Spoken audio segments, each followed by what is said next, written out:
Hello folks, welcome to Old Boy and Georgia Guitars and More. Got up this morning and went to doing my usual thing with my cup of coffee and looking at the Facebook yard sale music instrument deal.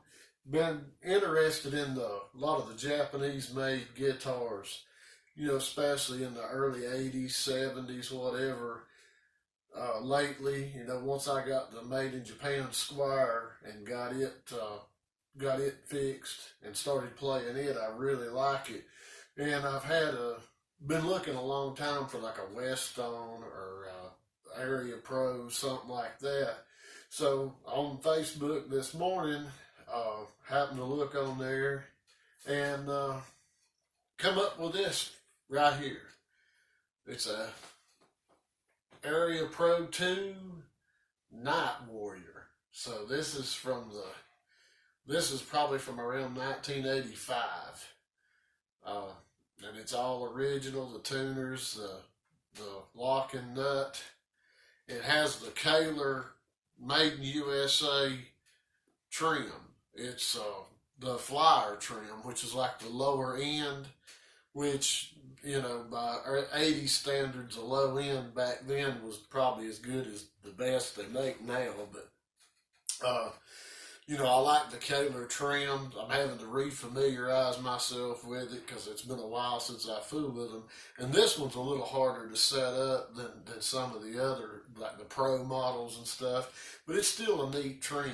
It don't have all the springs in the back of the body and all that. Got, single humbucker.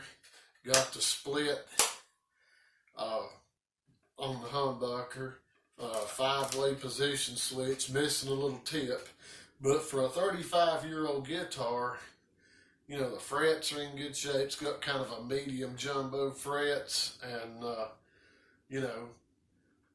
it was listed, with a guitar, whatever the Xbox thing is, the guitar thing that teaches you to play that with a cord and all that, in the original case, listed for $75. So needless to say, I went and got it. So, but I think what I'm going to do is, get in here and it needs a new set of strings. I don't have the bar for the trim, and I don't have anything that'll fit. I'll have to come up with one of those. So, but anyway, the pots are a little scratchy. I just want to pull the strings, pull the pick guard off, take a look, spray a little, electronic cleaner in these pots.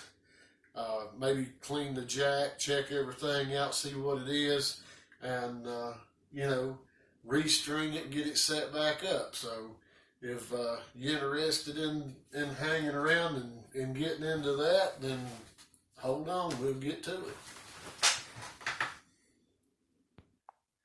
Okay, I'm going to go ahead and unlock this nut up here, get it unlocked. And if I can find the right tool.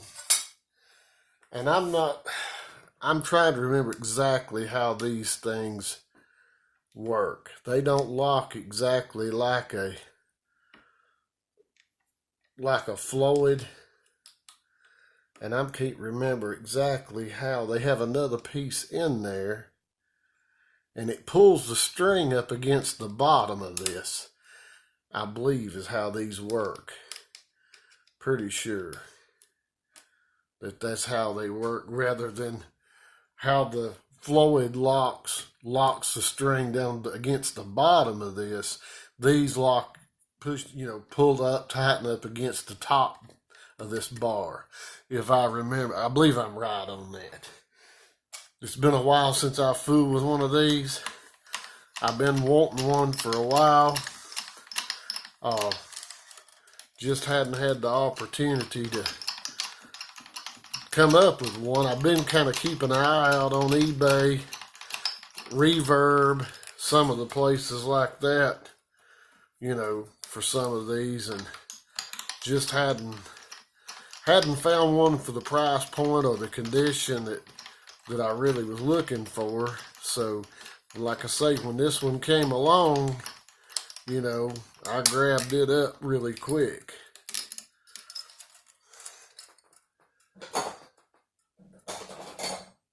Some of these, in my opinion, some of these guitars are as good or better than your major brands that get, you know, talked about a whole lot.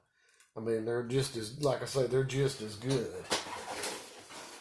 And something interesting about this guitar, you know, it being an 80s shred machine, you would think it would be a real flat radius like an Ibanez or something, but it's actually a 7¼ inch radius neck. So that's kind of surprising.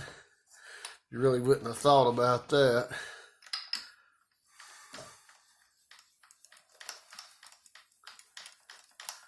But I really like these things.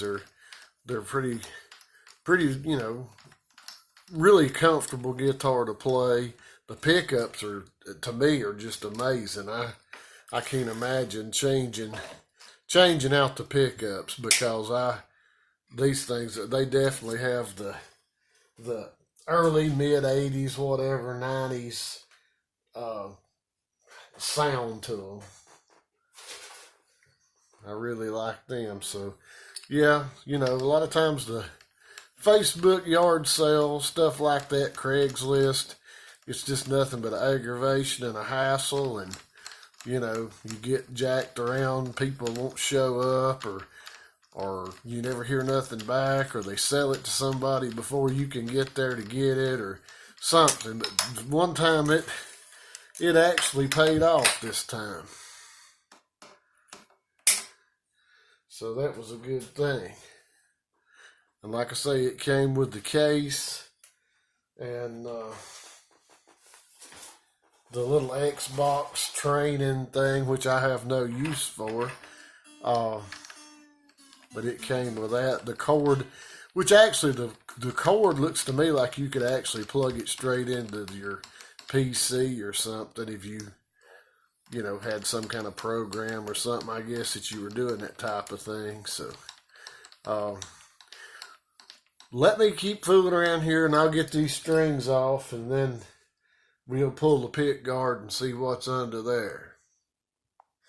Okay, I guess you learned something new with everything that you work on with these things, but I took all the screws out of the pick guard. It didn't want to raise up. Realized I had to take the 4 screws out of the humbucker surround in order to get the whole pick guard to lift off. So that was something right there I had to learn. So, let's see if I can get it turned. Okay. Let's see if I can get this right here, and I don't know if you're going to be able to see it. This says X2N Power Plus Dimarzio pickups made in USA. Now, I don't know if that is if this is a factory pickup. I mean, it's made like one on the front. Let's see if I can do this without causing a major disaster. See, it's blacked out. It's not chrome. But somebody may have put this Dimarzio pickup in. It looks chrome in the way it's shining, but this is black. The center part where these are, real shiny chrome. These are, you can kind of see they're black. They shine, but they're black. So, a little bit of dirt. But, that's super cool right there. I'm a Dimarzio pickup. For a $75 guitar, the pickup may be very well worth as much as $75. Okay, we've got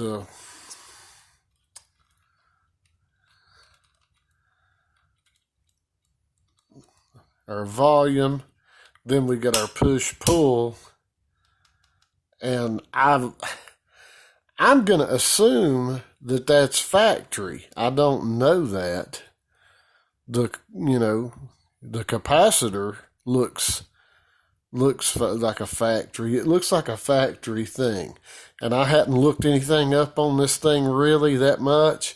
Just kind of looked to get an idea on the ballpark on the price. But as far as researching what they had, I really haven't. So, whether this is factory or not, whether the Dimarzio Power Plus pickup is, I don't know.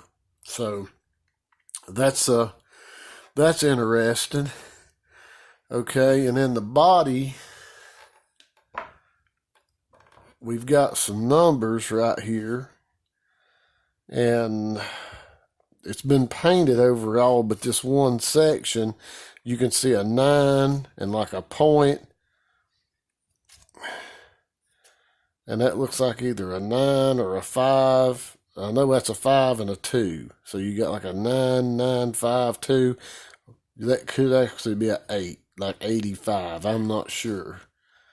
So, and I'm really not, it's looks like a wood body. It's not a plywood body. You can tell it's actually a wood body. So there again, that's pretty neat. So, yeah, the pickups are really unique looking, but these are made so much different from this one. So I'm going to have to research this. So I'm going to write this before I put the pick guard back on. I'm actually going to write this down so I can research this a little bit and find out about it. And if you know something about it, just, please put it in the comments, that what these guitars came with, if they came with a Dimarzio bridge pickup or not. So that's definitely interesting. So I'm going to spray a little electronic cleaner in these pots and write this number down, wipe all this off around here, and then I'm going to go ahead and put it back down. Okay, while we're down here next to this bridge, I'll just show you really quick if I can. This piece across right here is a cam. Underneath that, you have your springs. And it's sealed, the back of the guitar body's sealed. You just have a cavity here. It's not like a Floyd where or a Fender type tremolo where you have the claw with the springs. All this is self-contained. This is where your string balls fit in here. This is your fine tuners, just like on the Floyd. Okay, this right here, you've got an Allen wrench that goes in here. This sets the back part of your trim. This sets a level on your trim. So it's, you got the right amount of play to dive or to pull back. Then, of course, you have your saddles. If I can get that where you can see. This sets your string height. You have your rollers right here. Okay, then you have your springs, and then you have your threaded piece here where you set your intonation. Now, on other, like the Pro version of these is a lot better. They have different screws. One screw that sets your string height, and then you have a screw that you loosen, and you just slide this back and forth to set your intonation, which is okay. It ain't the best. But these actually have a set screw. The threaded part is actually a set screw. You've got to reach in here, down in between here and your pickup and all that, and try to turn a little old bitty Allen wrench to set your intonation. And that is a pain in the butt. So like I say, some of the other trims that they make are a lot better. You know, the other Kaler trims, the Pro and all, is a lot easier to set up. And they also have a clutch, a hole right here where you've got a tremolo bar clutch, they call it, where you can actually set your tension on your bar to where, you know, it'll stay put. So there's different variations. This one is actually the cheapest. At the time it was made, it was the most low end of those type bridges. So that's just a little close up of that. Okay, right now I'm removing the neck. I noticed before I took the strings off, I done a little few measurements. It looked like the truss rod and you know, your neck relief was okay, but the string height was really high. And and actually the saddles were on your E strings were actually bottomed out. So we're gonna have to put a little bit of a shim in the neck in order to get that string height down. And two, we wouldn't, the job wouldn't be done if we didn't take the neck off just to look and see what's in it. So, no idea. No idea. Probably nothing, but we'll see.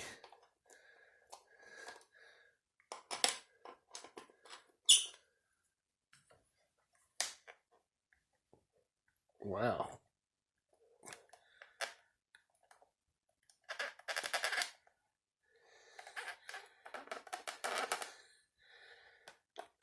Man, that's tight. That is great. That's a tight neck pocket right there. Man, that thing did not want to come undone. Okay, there's the look at the inside of the neck pocket. Really nothing distinguishable there. You can see the wood. Not really sure what type of wood that is. I get it up here. Well, that's not going to focus. Some of you wood guys may know. It's got a lot of stuff on it, like wax or something. Some of you wood guys might know what that is. It's got some grain to it, but it's not a plywood body by no means. So it's an actual wood body. Somebody at one time, I think, had said these things had ash bodies. The Japanese did, and then after they went to Korea, they changed over to plywood. Now that may or may not be so. Okay, and of course your truss rod adjustment is in the end of the neck right there. And we probably need to check that and make sure that it's going to turn. Like I say, it's pretty much, well, let's find the right size. And that could be the next $1 million question. Okay, I'll have to hunt. I don't know where my tool went, but I'll check that. And I don't want this video to be forever. I'm going to check that, and I'm going to polish these frets up and clean the fretboard good. So I'll do all that and I'll be back. All right, that's got the frets polished up. The truss rod works. I checked it. Truss rod works, so that's a great thing. And I checked the fret level, and they need to be leveled some more.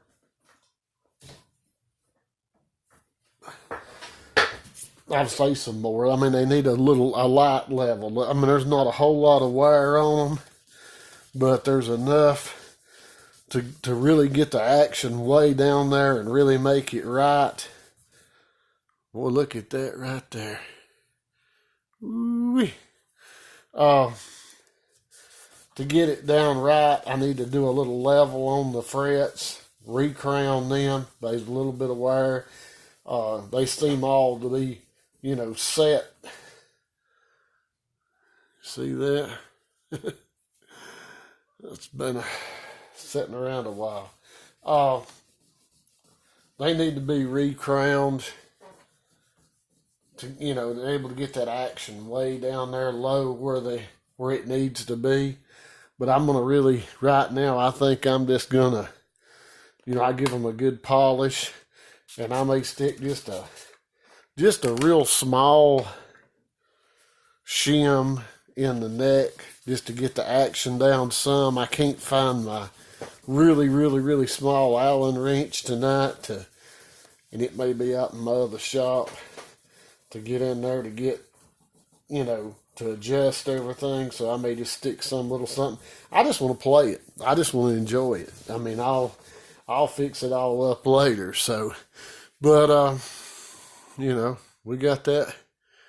I'll let that dry a little bit and put a little bit of conditioning on it, and but it's really a nice neck. I mean, it's really slim, and like I say, it's surprising that it's got the 7 1/4 inch radius to it, because most of these old super shred whatever 80s guitars, you'd think about them having a really flat, like an Ibanez, really flat fretboard. So but I'm not going to keep on with this video. I mean, I've kind of shown it the best I can. What I have, how it comes apart. Go on YouTube if you're interested in the Kyler, or whatever, how you say it. If you're interested in those trims, they've got some videos on there that show different ones and how to set it up, the whole thing. So check that out, and it's a whole lot better than what I can show. But I'm gonna get this thing back together. Unless I get another deal like this, the next few videos are gonna be repairs. I've got an Aria acoustic that's got to have a bridge repair. Also a Jasmine acoustic that's got to have the bridge put back on it. And I've got a old tulip style Korean made, kind of a Tesco looking guitar that's got a cracked neck, so we got to repair it. So that's what's going to be coming up in the next few videos. So if you're interested in that and you're not subscribed, hit the subscribe button. Hit the little bell, be notified of upcoming videos. And if this was educational and instructive and entertaining, give me a thumbs up. If it was a waste of your time, give me a thumbs down. So really appreciate all my subscribers, comments, everything in there, and working on this guitar shop out here. So we're coming along. Things are going to get better. We're going to have a better deal. So anyway, I appreciate it. Until the next time, see you.